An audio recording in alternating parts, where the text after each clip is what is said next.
Hey, welcome back, everybody. It's time again for another edition of Health Talks with Dr. Trinh. The one show, maybe the only show that shows you the path to a healthier life, one conversation at a time. And today, well, we got a great one for you. Dr. Trinh, set us up. Who you got? All right, thanks, Paul. Hey, everyone. I want to welcome you guys and introduce you guys to my friend, Joyce Lynn White. I think she's calling in from Florida. Is that right? Yeah, St. Petersburg, Florida. St. Petersburg, Florida. And we're going to chat today about the art of well-being, which we know we all need in this crazy last 3 years of the pandemic and all the mental health issues that's come on lately. And so Joyce and I met through, what do you call it, a mentorship program, coaching? I don't. Yeah, coaching, leadership, mentorship. Yeah, Yeah, whatever it is through a hangout. Yeah, mastermind. That's what we should call it. Yes, we're part of masterminds, and we're in the same group together, and that's how we got introduced. But Joyce is part of something really, really cool that I have started to check out recently. And Joyce, why don't you tell us a little bit about yourself and about what the projects you're doing? Well, thanks, Dr. Trinh. This is really fun being here. I love the title of your show. Like, I love the theme that follows the title, because it's a wonderful thing to talk about. A little bit about myself. Let's see, my backstory is, which will become relevant maybe in this conversation, is I was a really isolated child. So I sort of grew up like a little island inside of a family way out on a dirt road kind of thing. That's the kind of story. I only talked to my horse and my dog, it felt like. So that part of my story might be coming into play a little bit later. And but you know, I found my way out of that, found my way into education, became an educator, and moved my way sort of in the ranks there to change systems in education, statewide and nationally, from reactive systems to proactive, positive systems. So I really enjoyed that for a lot of my career, and the kind of action research on the job we got to do as we went around and interviewed staff and teachers and created different systems for people to flourish, actually was the purpose. And the people were the staff and the students. And then I sort of transitioned out of that, developed my own business, my own consulting business. And then more recently, since 2017, I've been a founding team of this company called thegoodlife.ai. And thegoodlife.ai, we are I'd say, holistic digital personal development coach. So this is like having a mentor or a mastermind and an individual in your pocket. So you have a digital coach that can help you live your best life. Wow. Can I ask a quick question? So what is, that's such a loaded question, your best life or well-being. We all sort of nod and we go, yeah, I want to have well-being. I want to have my best life. But do we really know how to define that? Do we really know what that is? Sometimes we think, well, my best life, I've got to be rich. I got to be famous. I got to be something here. You know, does it start by defining those terms? What is your best life and what is well-being? Well, from a coaching perspective, Paul, your best life is discovered from within. So you know that the best, and the coaching system is to help you bring that out and discover what that is for you. So that's the process. And then the second part of this question was, well, define well-being. Was that it? Yeah. Yeah. So you get to do that too. So this is a process of personal discovery and growth. It's a journey. It's a never ending process of growth. And we often revisit the same things in our life and sort of blossom a little bit further. And a good coach can help you do that. Interesting. Because I think that one of the things that holds people back, maybe me included or whatever, we have some vision of what we think our best life is. And maybe it's built around money. Maybe it's built around success. Maybe it's built around family. I don't know. Maybe it's built around a whole bunch of things. But at some point in life, as you get older, you say, maybe that wasn't the most important thing. Maybe that wasn't the best thing for me. Maybe it would be better if I lived simpler. Maybe it would be better if I don't know, did something different. I think we don't know how, we assume that everybody knows what's best for us. And I'm not sure we do until we really spend some time. Right. Sometimes that hardest journey is digging down inside and not looking to others to answer those questions for us. Right. And I found that it doesn't always happen when you're older necessarily. Like that is kind of a maybe normal thing that you think. You become these age of awareness. But did you not see? I did. I saw a lot of people going deep during COVID and the pandemic. They were forced to quiet themselves. And sometimes, we have the fight or flight. We want to run away from that, or we decide to go in, and figure that out and sort of sit with it and discover what that is for each of us. And I think we had to prioritize in a way we hadn't before. Before we had time, we felt like we had money, a lot of us. Felt like we had, and all of a sudden we were forced to relook at everything here. We couldn't go out. We couldn't do things. We had to survive with less. And sometimes people, like going to an office. Every business said we got to have everybody come to an office, and we all got to gather, and we got to control them, and we got to monitor them. And then they said, a lot of people said, maybe that's really not best for me. Yeah, maybe we don't have to do that. Right. Maybe we don't need to do that to be able to function. Right. So it was a great time of enlightenment, yes, confusion, yes, stress, but often less distractions. I think that's the key, less distractions. Less distractions, more quiet, and, am I comfortable with this? The questions came up for each of us. And do we want to go back to the way it was? For many of us, the answer has been no. The Great Resignation, the rethinking of work, hybrid and remote work. The discussions are deep and broad on how to do that. So who decides what's best? Is it us, with each of us in our own lives, or is it some outside entity, our society, our government, our neighbors, or whatever? I mean, there seems to be a balance between the greater good and our personal good, and that seems to be a debate that's always going on. Like many people said, I'm not going to wear a mask. I'm not going to get things. I don't like it. I don't want it. I don't feel comfortable. And they're like, but what about the greater good? Well, the heck with the greater good. We've lived for so many years on my personal good, my own personal freedom, my own personal, it's about me, me, me. And at some point, you have to balance that with as Dr. Trinh does all the time. What about the others? What about the community as a whole? Has that changed? How does that play into all of this? Well, I haven't thought about that. Because I think that goes to well-being. It does go to well-being, and it goes to the discussions of people that hearing more voices at the table and not being uncomfortable with that. Yeah. So in the case of, let's say, an organization or a corporation without the entire government involved, let's keep it a little bit smaller, right? Large but smaller. Rather than just the top down, having a more collaborative approach, listening, and digesting and, negotiating, finding a balance of what can work.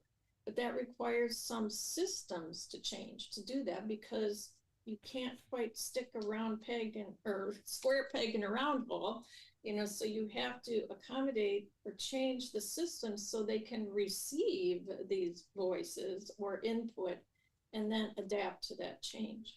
I guess what I'm getting at is Dr. Trin's talked about this a great deal. I mean, here's a man who, I'm not going to make him blush, but he spends a lot of time thinking of others, helping others, tongue out and other sorts of efforts where he's trying to give back. And he doesn't tout it or talk about it. He doesn't do it for fame or fortune. He does it, I suspect, because he believes that I'm here to help others and to give back and to pay back. He's a child of immigrants, came here under tough circumstances, and his life seems to, his son, for Pete's sake, grew up in a affluent Orange County and decided to give back and join the Marines. That's not something most kids are doing today here. They're already thinking about how I'm going to maximize my income as soon as I get out of college here, or pay off my student debts or something here. So there's a balancing act there. We've talked before in Asian societies, children, yeah, you may want to do this, but you have a certain obligation to the family, or you're taught to believe you have an obligation to the family to do what's best in their interest too. So maybe I really wanted to be an artist, but maybe I should be doing this instead because I need to help and contribute to the family. That's a counter narrative to what the Instagram world, look at me, it's all about me. Mm-hmm.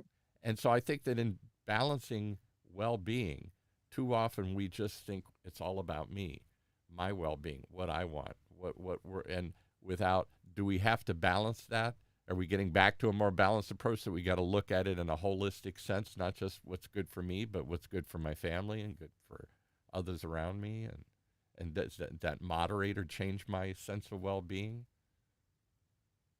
Well, community versus I do self. actually want to ask Dr.Trinh about how well-being, but I'll make one comment before I ask you that, because he brought you into this, and I'd like to hear how I would too. balancing of well-being, but maybe you'd like to hear some of my thoughts first, so you can then contribute on that. Like, I'm sorry, I'm being a bomb thrower this morning here. But I have found in my career, I've worked with a lot of behavioral diagnostics. So you're mentioning, social media, and so when I used to teach some things to staff, oftentimes that the noisemakers or that crisis comes right in our face. And we see that and we think that that's everything. So let's say this is a fire drill at a school. All of a sudden there's fire trucks outside, something's happening.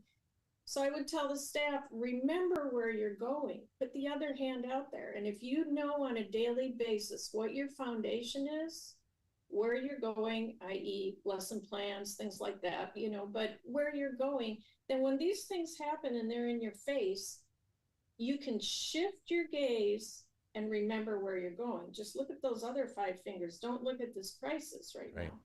And then it's easier to get back and you don't get off your wobble. I'd like to say, Paul, that all that we see that gets our attention in the media is not really what people are about. That's the 5% that are making a lot of noise. And we look at that 5. I don't know that 5 is a real statistic. Right. I'm just small it out there. Number. Yeah, right. Yeah.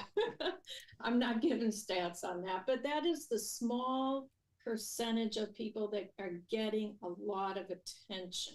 90% on the attention, 5% of the population.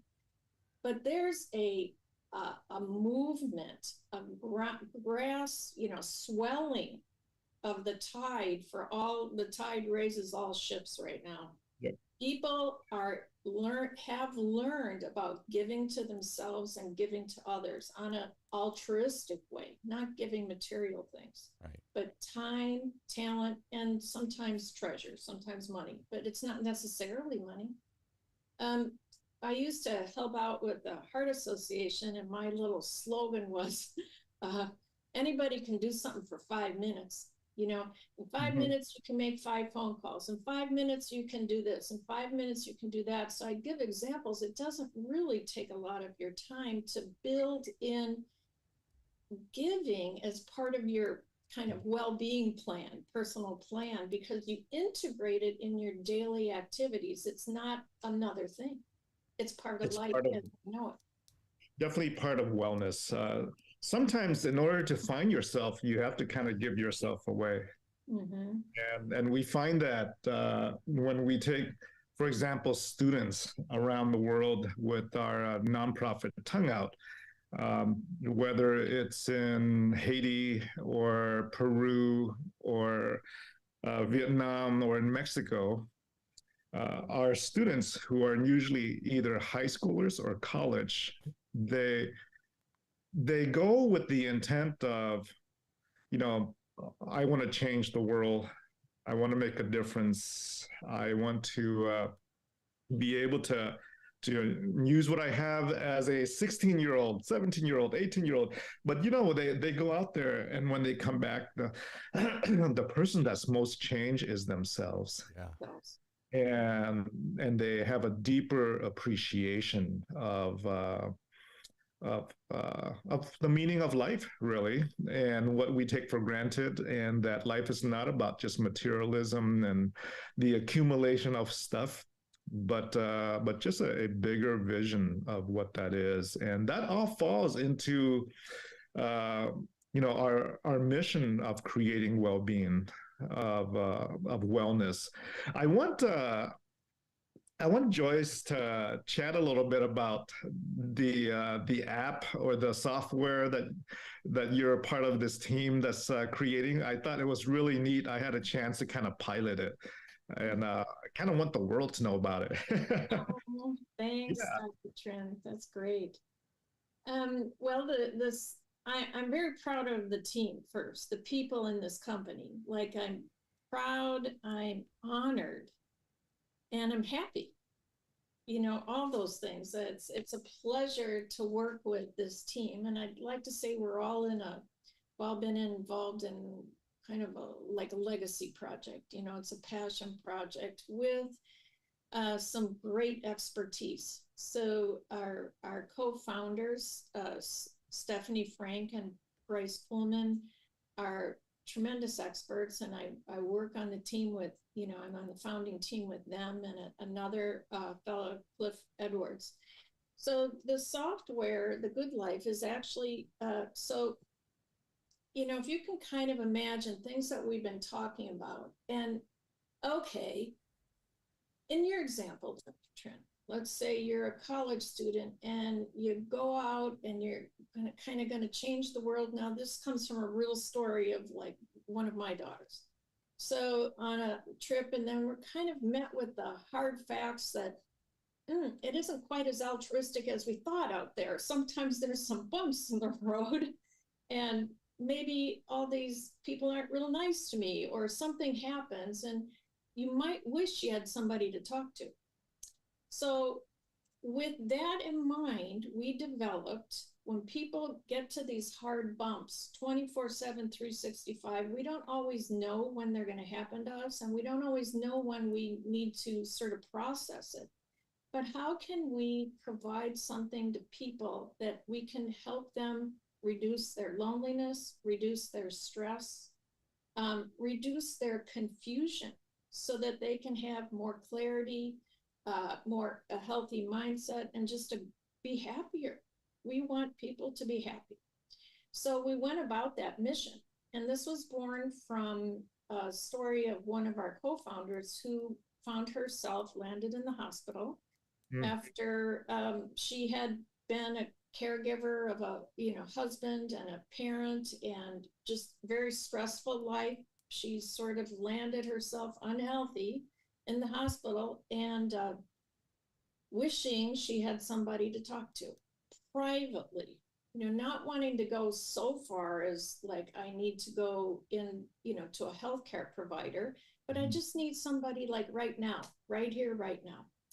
So that's what this was born out of. We married positive psychology with smart technology and developed what is now the first personality-focused, behavioral science-driven coaching application, which means you get on the phone, you get on your phone, and you get involved in sort of a text-based chat with a digital coach. So it's always conversation-based. So you're always talking to someone. And different things happen along that journey, but you're always talking through text. And what's it called again? The website is The Good Life, thegoodlife.ai, and the coach's name is Jeannie. And that's Jeannie. actually from Discover Your Genius from Within, your own personal genius. So that's That's how her name was born. Now you said a really long statement, and they all have deep meaning with every sentence. Yes. First, hold on. It's the first personality focused, behavioral science driven digital coach. Is that right? Did I say it right? Yeah. You gotta think twice about that. First, personality focus. So it's focused on what your personality is. Behavioral science driven. Okay, I understand that. And it's a digital coach. So how does it know your personality? Tell us about it. Let's start there. Before the first comma, let's start. Personality focus. So don't we all want someone, we enjoy most talking to people or learning things from people that really understand us and talk to us in our style. So the example is, in education, you go to a professor, in a big class, and you think, man, I love this guy. The person next to you says, this guy really sucks. I don't understand a thing they're saying. Why are two people listening to the same professor and having totally 180 reactions? Most likely because the way that person is teaching aligns with our personality and our learning style. Okay. So we understand it. So the first part of this personality driven, Jeannie, through the welcome process, learns to understand your personality style, your learning style, your values.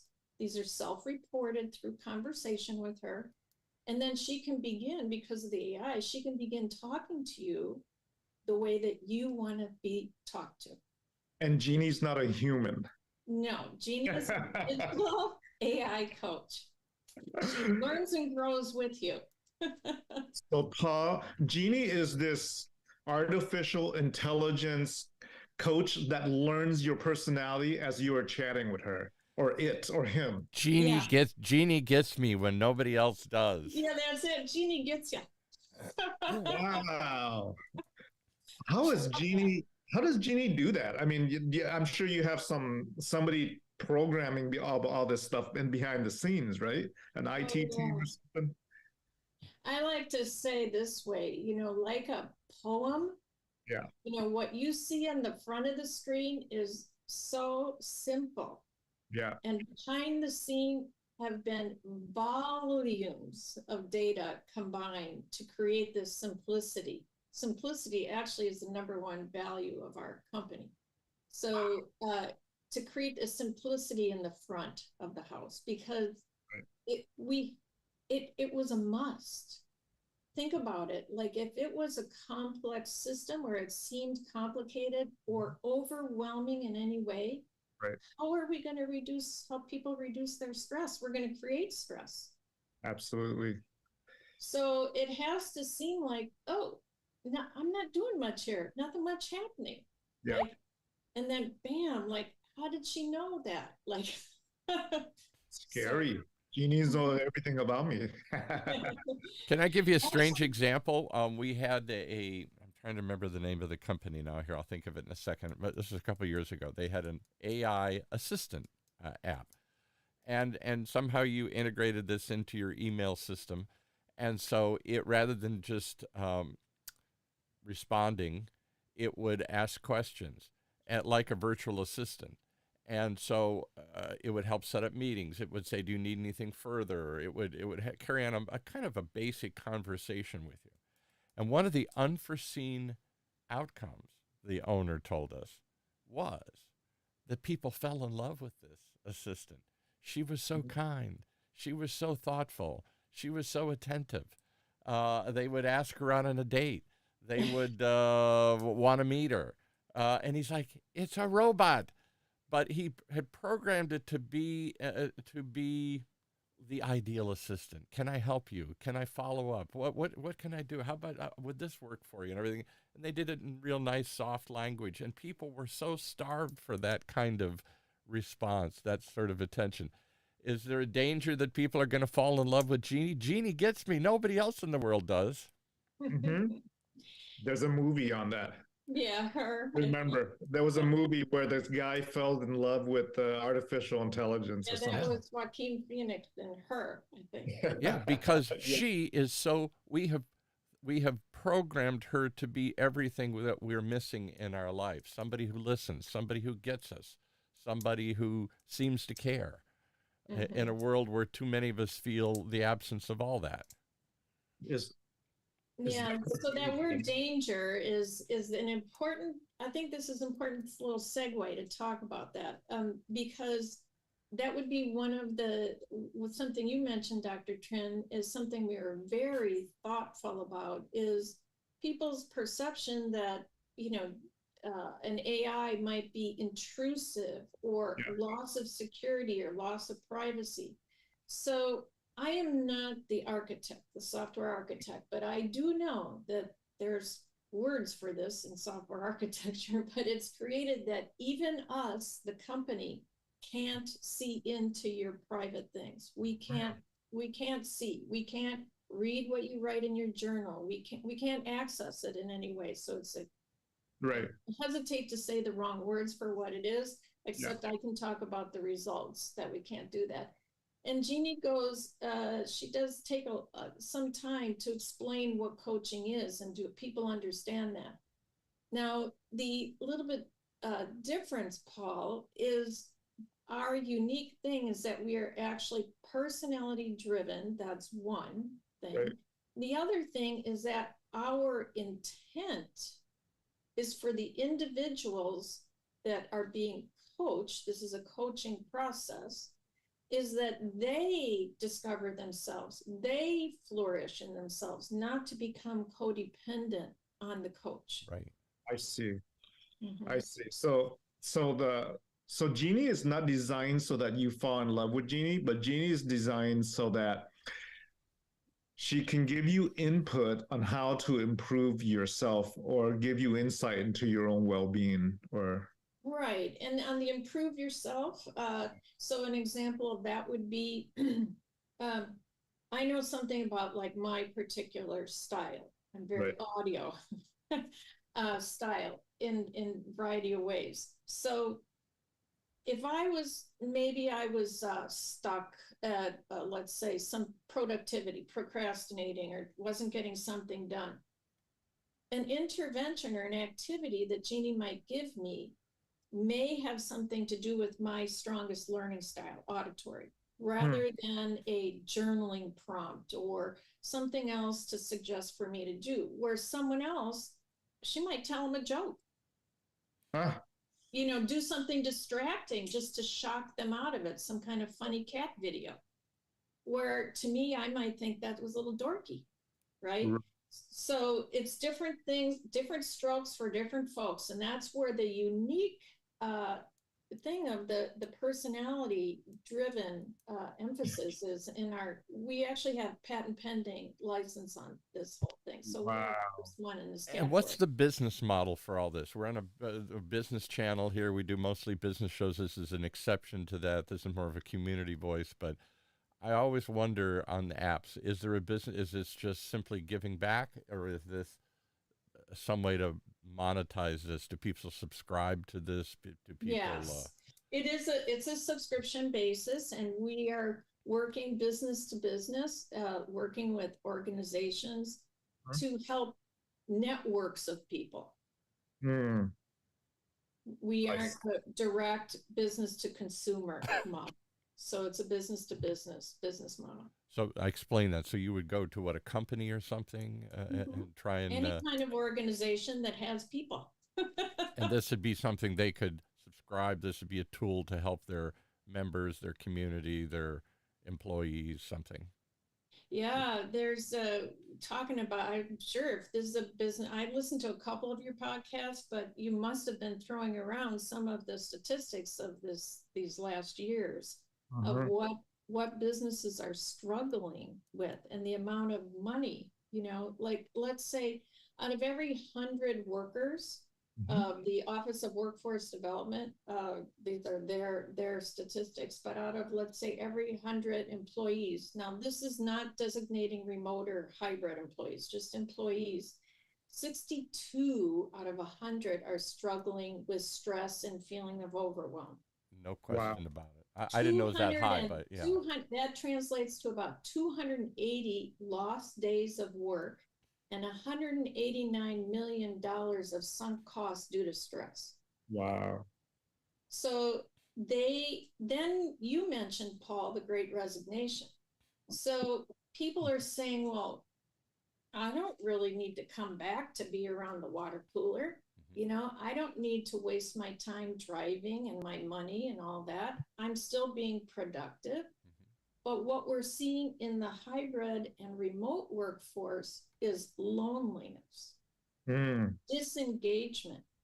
Some of that is due to their environment, and some of that, I venture to say, is due to the managers who are tasked with leading these virtual teams, and they have no experience themselves. No. They don't know how to create that engagement. Even they're well-intentioned people, just lack of skills, and they're tasked from above. Okay, make this happen. This is your job. And they're like, wait, I don't have any tools for this. Yeah. I think that's a real problem. I hear it all the time. How do you manage a remote workforce? And how do you make them excel? How do you give them what they need? Not just motivate them and monitor them. And that's always the big fear. Are they working? Are they just screwing off? So when they're under your direct thumb, when you can see them in the office, the feeling is, well, I can see that they're not screwing off. And yet a lot of studies have shown there's a lot of screwing off. But since seat doesn't equal production. Yeah, right, exactly. Because people are notorious. I know many people have talked about, I've seen it in my own life. Offices are always not the most productive environment. People are screwing around. They're goofing around. They're wasting time. They're talking. They're chit-chatting. They're doing other things. That doesn't, presence in the workplace doesn't mean instant productivity either. So, no, and yet, hours of presence. Do we know that from being in school? Come on, we all know that we were not productive for all those just hours. sitting there staring out the window. Yeah, exactly. Andrew Huberman, one of Doctor's pals, like he would venture to say, maximum 3 hours a day, and he has a lot of neuroscience to go around this, but that's a big 180 shift from the managers that are worrying that they can't equaling seeing someone sitting in a chair equals productivity. Right. We are working on a small study now with remote workers and their managers inside of a large organization. So it's a smaller study, but there is 25,000 workers total there. So we're running sort of a pilot there. And, doing a pre-assessment of the sort of overall health of the workplace. The questions came in a lot for well-being. Like, not only can they not see them working, they maybe can't get them to turn their screens on. They can't see, like, if they are frustrated. They don't know if they're humping or sitting like this. There's so much that they don't have a handle on the emotional tone or the culture, and then creating a culture. So there's a lot to this for it to be sustainable. And I guess that goes back to my first question. I know I threw everybody a curveball when I talked about this, but well-being, let's just talk about in a corporate well-being, a work well-being setting. Is it all about just driving me more, getting me to do more activity, to put more hours in, to do more things? Or do I have to take in, I have to balance the individual and the community. So if I just drive people like individuals, I'm going to put them in a chair and isolate them at home, and I'm going to get away all the distractions. They don't have to drive. They don't have to go to the water cooler. They don't have to, they can do one meeting after another quicker and faster. That seems like an increase in productivity, but I'm burning them out. They're lonely. They're frustrated. They're not communicating with anybody. So it seems like there's always a community component to well-being. That you have to take. It's not just about me. It's also about me relating to others. And that weird combination. Now, when I was a child, I grew up in the 50s and 60s. It was all about subverting yourself to the organization. Sell your soul to the company. You did whatever they asked you to do. Yes, sir. Or I'll be here and I'll spend 20 hours a day. And then somewhere along the way, are you happy? Are you motivated? Are you fulfilled? You know, my late father used to say, nobody asked me if I was happy. I was just happy I had a job. You know, but somewhere along the way, with the well-being, are you happy? Are you motivated? The bad managers that just yelled at you and said, I don't care what you're going through. Get in there and get it done. Yeah. And then we seem to have come back a little bit, because that was sort of like, well, it's all about me. And then it's like, somehow I've got to balance that versus me. I'm glad you're happy, but are we happy? I'm not sure we're happy with you anymore doing this. I think that's the missing equation. This balance between we and me. And I don't know how you put that into focus in a company. Is there any thought of that in your app? Is it all about just trying to, you're talking one-on-one with an employee. Is there any, if you're selling this to companies, do they have any input in what's best for the organization? Oh man, am I glad you asked that. Yeah. Good. That's what I'm here for. Yeah. Wow, he landed on a good one, huh? Yeah. You know, absolutely, there is. So why have an AI digital coaching system that helps the individual with their own well-being if it is not to impact the world positively? There you go.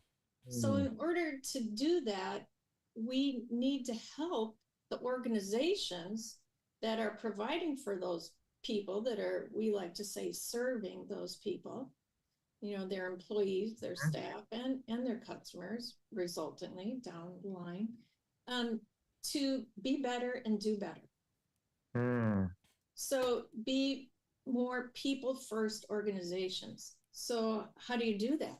How do you understand where people are really at? The life that you described, you know, my father too, Paul, that you described, and how my, you know, 31-year-old now, the baby, considers the importance of his work environment and the choices that they have for their work environments now that they didn't have in those days of our parents. Their choice wasn't there. So it's not going to go back to that. You know, it's never going back there. It's forever shifted. So what we have also an organizational dashboard. So all these things that an individual knows, Paul, we measure stress, we measure mood, day to day, historically, hour by hour. We measure, you know, the values. We measure people's strengths. We measure or take reports on what are self-reported on, where are they having their problem? Is this challenge that you're having? Is this in your work life? Is it in a relationship? You know, reference that as the life wheel, right? Right. And more, and then I don't want to say more importantly, but in addition, something that's really current is we do all this with the, I want to say, the backbone of the CDC's 13 well-being metrics. Wow, tell us about that. Yeah. So this is evidence-based. This is science-based. This Tell is science-based. That's the second part of the comma we have to get back to. Yes. So we did the personality-driven and behavioral science.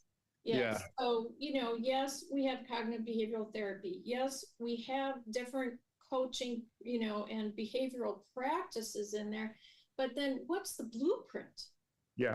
Where these practices are. So the blueprint is on this foundation of the well-being metrics of the CDC and these other foundations. So there's more than one, you know, sort of the life wheel. There's also, so this reports out on your sense of well-being in real time. So not like we go and get, like, let's say you take the disc or something like that, and it's, I like to say, oh yeah, it's one day in May, how it was, you know. Right. So you have to take it sort of with You're talking about the DISC report, the kind of looks at the famous thing businesses use to get your personality profile or something here. Yeah. A good behavioral diagnostician will tell you you need data from a lot of sources, and you need to triangulate that data. There's a big word for you. Right. And use qualitative and quantitative data to help come up with an analysis. So you can't just give Dr. Trinh and I a form, a test, a questionnaire. one time, and from that determine our personality. It might be just in that moment. Right. So more data is better. And then putting that together and coming up with projections. So now let's answer, let's address your question about what's offered for organizations. Right. So organizations, I want to stress this, and I'm going to pause and stress this. We will ever only provide organizations with aggregated data. They will never, ever receive individual data on anyone. And I'll stop you for a second, because that's clearly the fear of all these apps or yeah. data collection things, from Facebook to everything else. You're collecting data about me, specifically me, which then can be used to either manipulate me, judge me, maybe fire me. I admitted I was weak, I was scared, I was frightened, I was confused. Get rid of him. And this is one of the big reasons people won't access benefits that are there for them. Right. Like, some companies have gone to personal coaching. Right. And of course, there's the EAP. They won't access that. There's other reasons with the EAP. There's time and there's stigma, time for transportation and appointments and stigma. But that's just that reason right there. Right. Is because they don't trust it, what's going to happen. Even satisfaction surveys. So a lot of companies like to send out, like, how you feeling about this, blah blah blah, in survey. Well, if you have to report back to the company, I'm at the manager, we're not going to ask you your name, it's anonymous. Oh, but by the way, I'm at the manager level and I'm in this district and I'm here and I'm there. I know who you are. I know that guy. We know who you are, right? Yeah. They're not going to trust that. So they're either going to falsify the reports, and we have skewed data because it's not really anonymous. So it's wasted time. It's a wasted effort. So I wanted to give one quick example to bring this to a more pragmatic thing. So let's say a company can see that on Tuesdays, the mood of their 100,000, 2,000, 5,000 staff is really low consistently. Now we can also do trends and projections. So the mood is really low. Now they might see that something else is happening. Also the categories that are most accessed we have something called spot coaching. Like you can just sort of fix a challenge in, 15 minutes kind of thing. So let's say that spot coaching was mostly about frustration and in the area of relationships. Oh, what could that mean? The company says, like, we thought it was because on Tuesdays we send out this report that says XYZ, and maybe it's not all about us. Maybe it's something else happening in their life. Now, what would that drive what HR actually does? How could that change a system of what HR might do for their people on Tuesdays or refrain from doing? Like, oh, let's not give them a whole nother workload on Tuesdays because the mood is already low. Let's do that on Thursdays because we see this. So driving the actions based on really having a pulse on what your people are feeling and where in their life they're feeling that. Ice cream Tuesdays. Ice cream Tuesdays. Ice cream Tuesdays. Taco Tuesdays. And for the dairy intolerant. Yeah. So the idea then is to give companies, organizations, whoever uses this app, whoever licenses this app for their community, can get some actionable insights into the behavior of their people for their purpose, and at the same time, a tool that their people can use to improve their well-being, which is supposedly one of the stated goals today of most companies. We want our people to be happy. That was not always the stated goal at General Motors or General Electric or whatever. It was to increase shareholder productivity. It was to increase productivity. It was to get more out of the workers. It wasn't necessarily to make them happier or healthier. And it was only when they began to be different with the profile of millennials and moving up today is making them more productive. Is that going to be a different way? Yes. because they don't have to stay with you anymore. We They had can somebody leave. on a show giving sort of the history of some of these issues, and it wasn't that long ago, 70s or 80s, that companies started saying, maybe if we just got people to be less obese and quit smoking, we would have less employees getting sick and dropping out and everything. Maybe we should pay attention to their health. Maybe it helps our bottom line to just And it did. It did. It yeah, worked. right. It Yeah. helped. Mhm. That's actually what I did with the Heart Association. I went to companies and helped with that kind of thing. So, Because prior to that, company said, "I don't care, smoke all you want. I don't. What do I care if you smoke and you get sick and you die? Because I have to pay for it, and you stop working, and you're less productive and everything." So they started to see a dollars and cents correlation to health. Not just an altruist. I'm not trying to make them sound evil. I'm sure they care about their employees. A lot of people, but there was a tangible reason for doing this other than sort of feeling good about it. And that's continued a trend that's continued ever since, where companies continually realizing that the healthier their employees are and the happier they are, the more likely they'll stay, the more productive they are, the less they'll cost, the more they'll do, all that stuff. I totally see that. Now, when you say you collect information about, a person's mood, their feelings, how they're doing that day, is it Jeannie that's collecting that information? she Like, just asks you, she would just ask you, how are you feeling today from a scale, whatever, 1 to whatever. And so and the information she's collecting is, and the questions she's asking. She calls it a well-being check-in. I love it. And the questions that she asked are evidence-based questions that has been derived by from the CDC and things of that sort, right? So they're inputting evidence-based, science-driven questions into Jeannie, and then Jeannie spits that out to the user and collects that data, that information back to process. Is that about right? Yeah, that sounds more complicated than what it really looks like. I'm trying to show behind the curtain, but for what I see, I have a little dashboard of how I'm doing too. So I can go look at my little dashboard. I also have another little one for I get to aspire to be better. That's part of coaching. It's not just how are you, but it's what do you want to do? What do you want to become? Where do you want to go? So I get to set goals for myself. I have a goal with drinking, actually simple one, but it's drinking more water, 50 ounces before noon every day. Wow. So I need to pack that in the morning for given reasons, so that's a sort of a health goal that I have. Now I can also go beyond having a goal, creating habits, which are sustainable change. We know once we get to a habit, we have sustainable transformation. So we are a company that cares about that. We're in the transformation business, not the transaction business. Absolutely. So we want people to transform. That's where you get to a habit. Now, I might want to go on more of a health quest. Jeannie calls it a quest.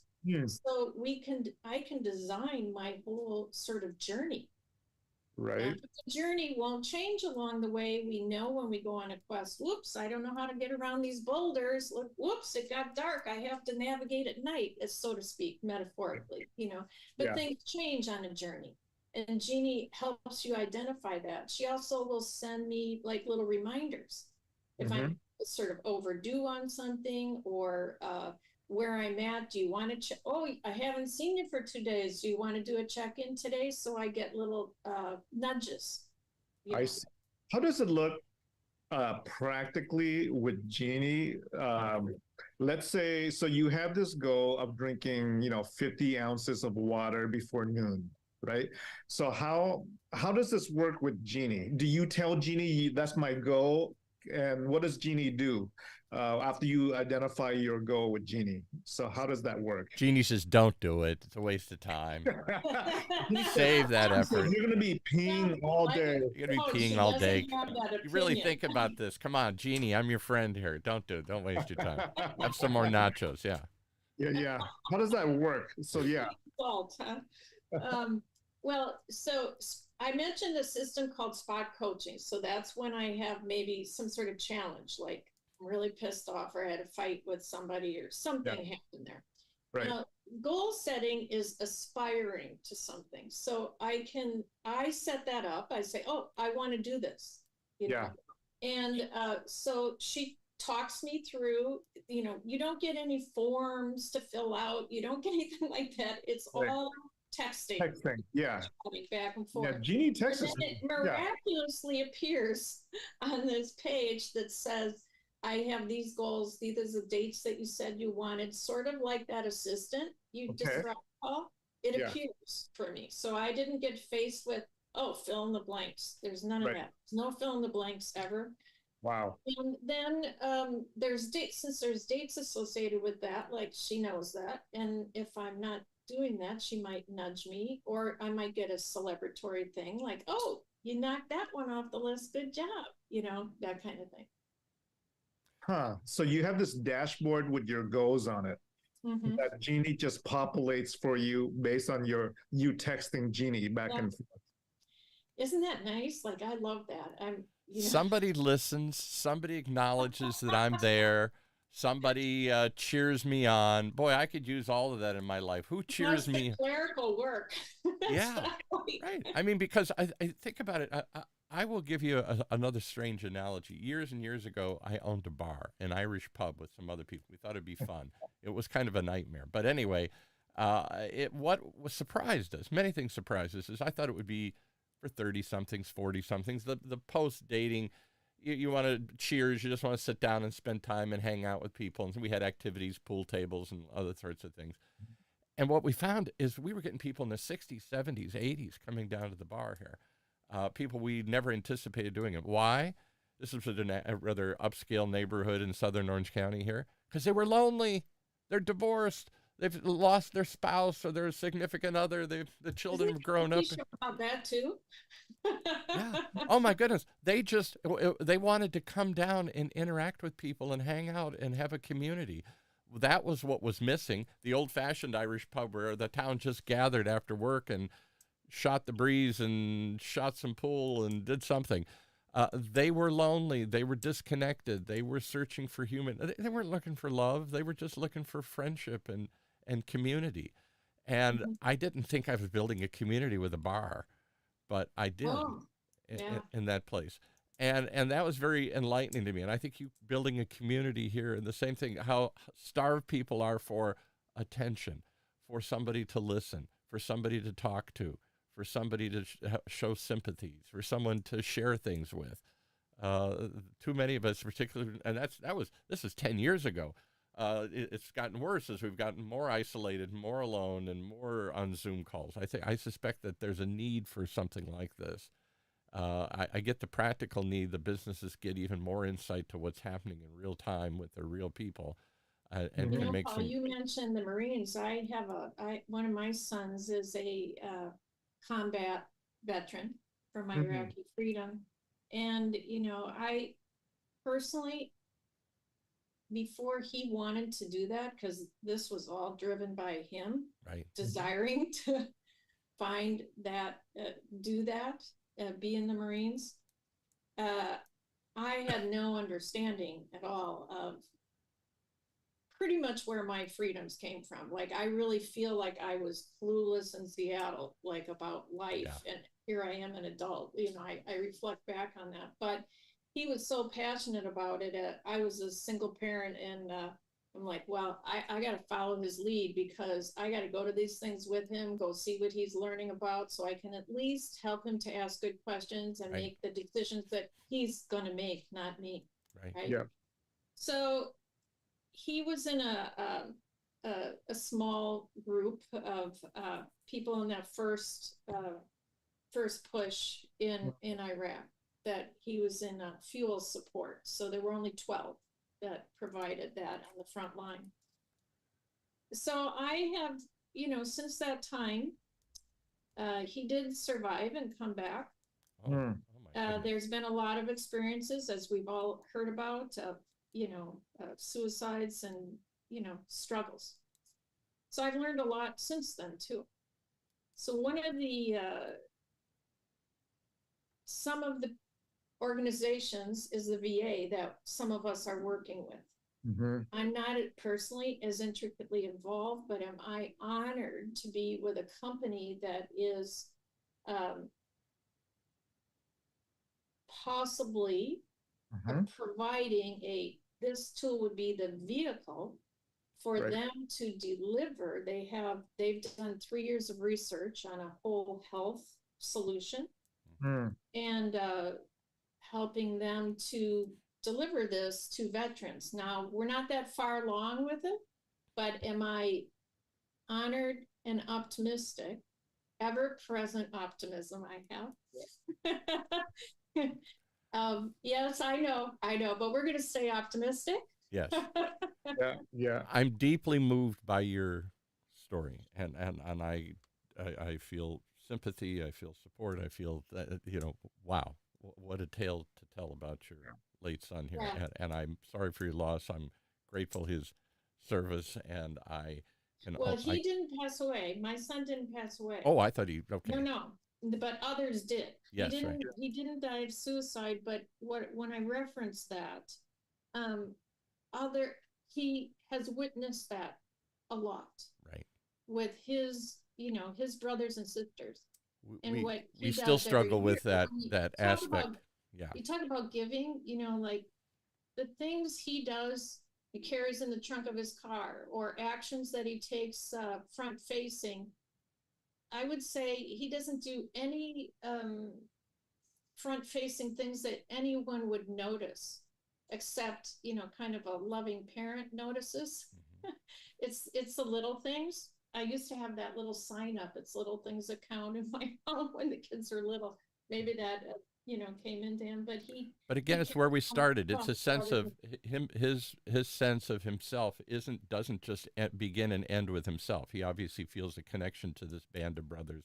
He obviously feels and sisters. He obviously feels a commitment to a cause. He obviously feels a higher calling to all of these things that transcends just what's going to get me the most money or make me the most happy today here, sounds like. Yeah, and you can sort of pursue all those things at once, your inner self and your outer self, what you're doing on the outside and the work sort of that you're doing on the inside. It's Dr. Trinh, like you said, it's the growth that I've had through his journey is like almost miraculous to me, because the understanding that I have gained about just where maybe I sit at a table when we go into a restaurant because where he needs to sit because he has to face the door, just understanding that that's a mode of operation, and what impact do we have tragedies in the United States, maybe a school shooting or car accident or other things that happen, people that have had a lot of trauma, that impacts them. So we're here talking about and stress. The community around him. It doesn't Right. It doesn't start and end with him. It impacts people that aren't involved at all. Right. Exactly. The impact that could have on people that weren't involved in that incident. So when we talk about these numbers of what do I have here, like the absenteeism or the stress that there is, why is that all that absenteeism just because people don't want to come to work?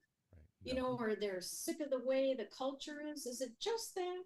Or is it deeper things like people have had a lot of stress and then that stress causes other behaviors that then cause the absenteeism? So caring for the individual's well-being and well-being and providing them ways that they can find themselves, help themselves, is what we're here for. A well thought out answer to the topic that we started with. What is well-being? Well-being is all that and more. We're going to have to leave it there because we're out of time, but you were just starting the discussion. I mean, we could do a whole round 2 on this. Yeah. Where'd the hour go? We got to 1 comma. Yeah. Yeah, right. We only got to 1 comma of that long statement that I agree. When you said that, I was like, Dr. Trinh, if he's not going to do it, we got to take this apart. there's a lot of powerful stuff in just that long list Yeah, of this was descriptions. fantastic, you guys. I had a blast.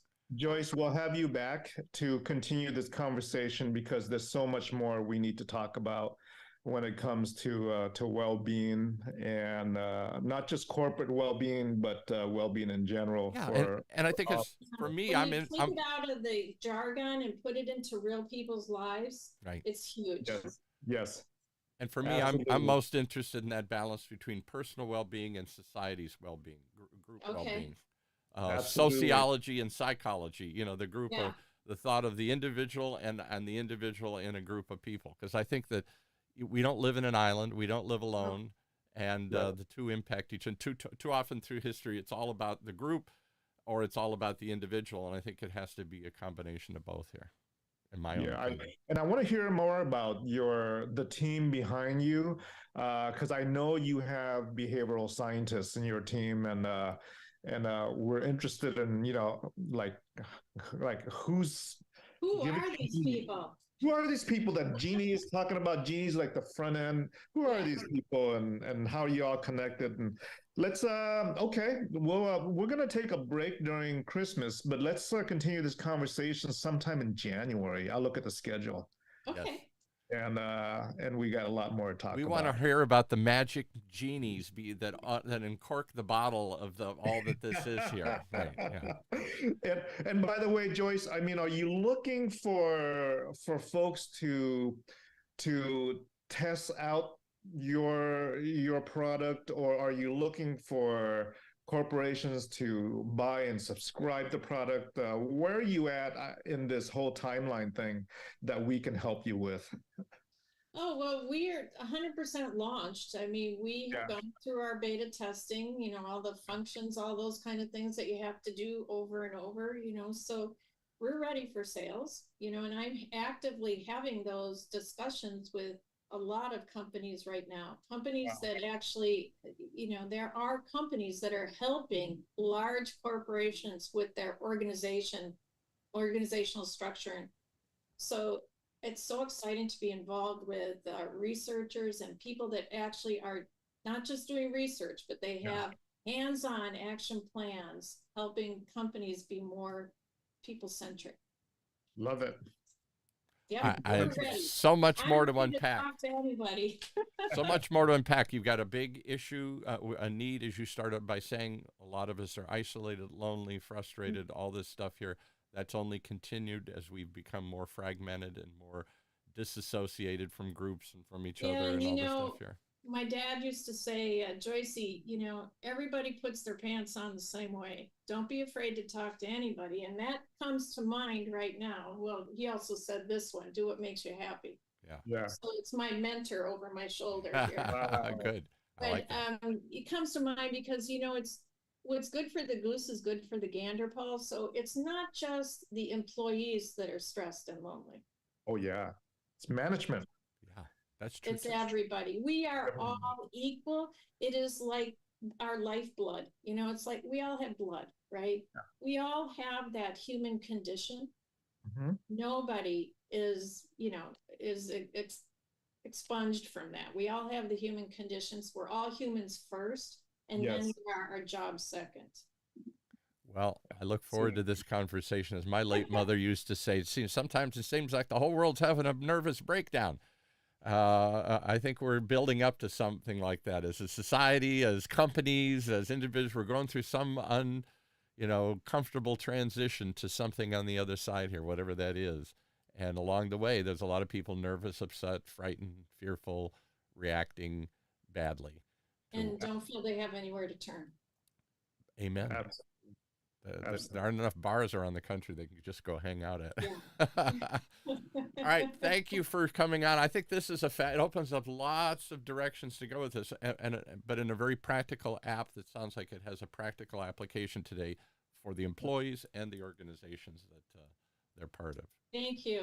All right. Thank you so much. We only reached 1 comma. We need to continue on. We know where we are. Take us out, Dr. Trinh. All right, guys. Thank you, Joyce. Joyce Lynn White is here, and we're going to have another conversation sometime early next year here to continue this. And the name of the app, one last time, let's plug it. Where do they find it? Goodlife.ai. The Good Life Day. And I can go to Apple or Google or any place and find this No, app? actually, it's browser-based. You don't even have to download anything. Oh, That okay. is because that's another goal, to be able to put the digital into everybody's hands. So you don't need to have an application. Wow. Okay. That's different. Goodlife.ai. Love it. Love it. I'm on it, and I'm checking it out. And so, yeah, Jeannie's telling me I'm crazy. I don't know why. Yeah. Anyway, she's figuring it out. Is she defriending you? If she says she doesn't want to talk to you anymore, she's defriending you? She's like, you're a lost hope. But anyway, I'm just kidding. Right. So anyway, you guys should go check it out. Goodlife.ai. Thanks so much, and we'll chat again in January. Okay. Thank you. All right, bye.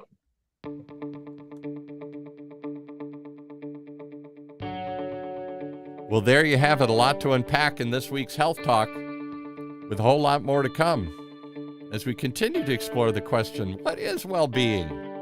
How do we get there?